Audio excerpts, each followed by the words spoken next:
Là, nous sommes sur les vestiges du Gargantua.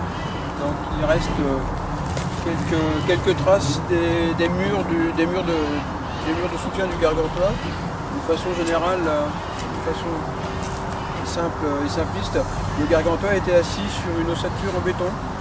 Compte tenu de la conception de l'ouvrage, avec une structure en béton sur le niveau du rez-de-chaussée qui accueillait notamment, je crois, les cuisines, on n'a pas eu d'autre solution que de supprimer ces ouvrages en dur. Donc il a fallu les dynamiter pour permettre en fin de compte à l'ensemble de l'ouvrage de basculer sur l'avant et malheureusement basculer sur le nez. Il n'y avait pas d'autre solution simple que le dynamitage de la structure en béton.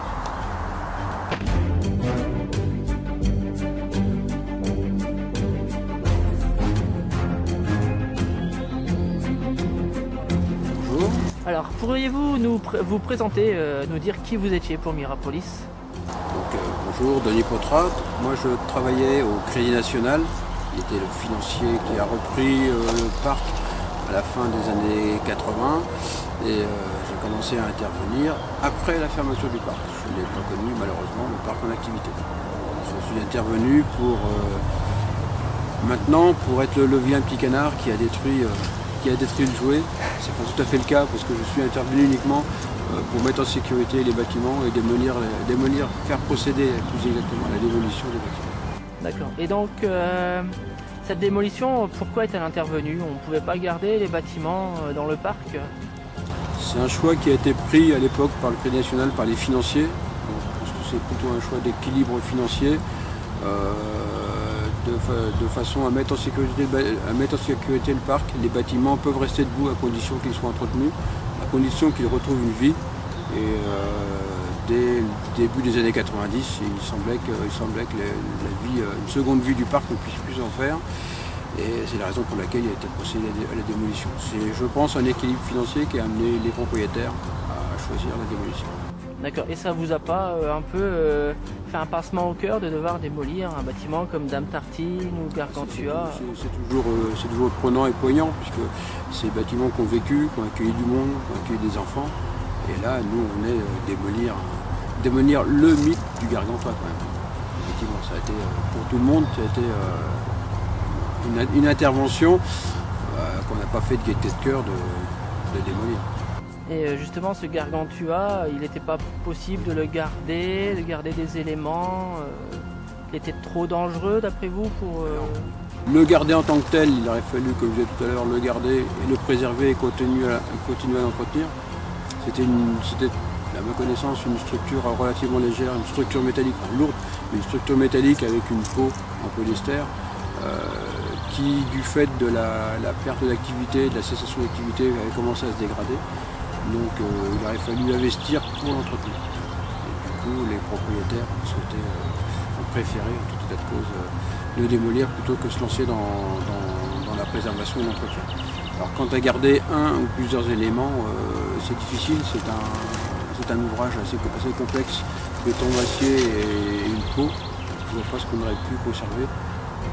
Il a été évoqué à une époque de garder la tête pour la mettre sur un rond-point, mais je pense que c'était des idées intéressantes et intéressantes, mais pour jamais trouver de support financier pour pouvoir être mis en œuvre.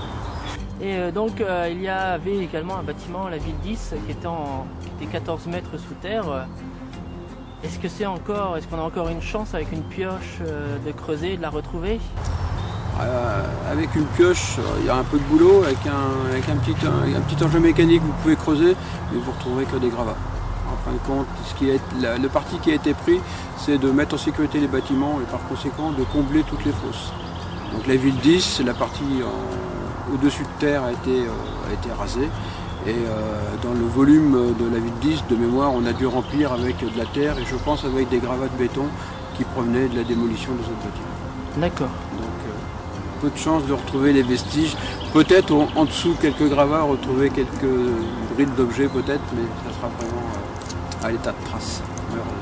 Et donc le 1er septembre 1995, quand vous avez vu la tête de Gargantua tomber par terre, ça vous a vraiment poigné le cœur. Vous ne pouviez pas la faire tomber autrement, le démonter, le casser, plutôt que de le faire tomber le nez à terre?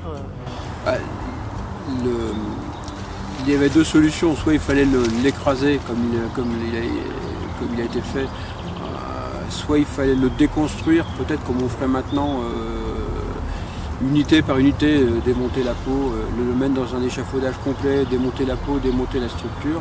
Mais là encore, les coûts économiques font que la démolition du gargantua, une fois qu'il est par terre, est plus facile à organiser que quand l'ouvrage est encore debout. Donc, il a d'abord été démantelé, on a de mémoire enlevé les deux jambes.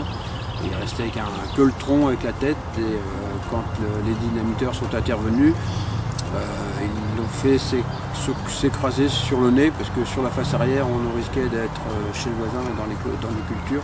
Donc voilà, il s'est écrasé sur son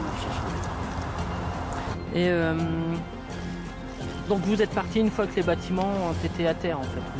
Votre rôle était de mettre en sécurité le parc.